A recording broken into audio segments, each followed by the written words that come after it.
রোজ একবার করে নিজের পাশে বসুন, এটা জরুরি, ভীষণভাবে জরুরি।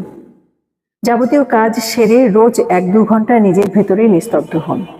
আপনার সারাদিনের ভুল, অভিযোগ, রাগ, যুক্তিগুলো একটু আধটু অ্যানালাইসিস করুন। অজান্তে কারো খারাপ করে থাকলে মনে মনে সরি বলুন। খুব বেশি ভুল করে ফেললে পরের দিন তার কাছে গিয়ে ক্ষমা চাওয়ার চেষ্টা করুন। নিজের ভালোটাকে সেলিব্রেট করতে হবে রোজ রোজ। এ জীবনে অন্ধকারের খুব একটা জায়গা নেই। কখনোই নিজেকে একা ভাববেন না। আপনার মতো কিংবা আপনার থেকেও খারাপ পরিস্থিতি দিয়ে অনেকেই চলেছেন, তবুও দেখবেন তাদের বিন্দুমাত্র অভিযোগ নেই, উৎকণ্ঠা নেই, কান্নাকাটি নেই। আপনি যে লাইফটা লিড করছেন সেটা অনেকেরই স্বপ্ন হতে পারে। তারা লড়ছে, হারছে, তবুও থামছে না। আসলে বেঁচে থাকার কোনো বিকল্প হয় না, কোনো দিনই ছিল না। আমরা ভাবে মরে গেলেই হয়তো মুক্তি, সব ঝুট ঝামেলা থেকে, অভাবের থেকে, খারাপ সময়ের থেকে, মানুষের থেকে, দগদগি ক্ষতগুলোর থেকে। তাই হয় নাকি?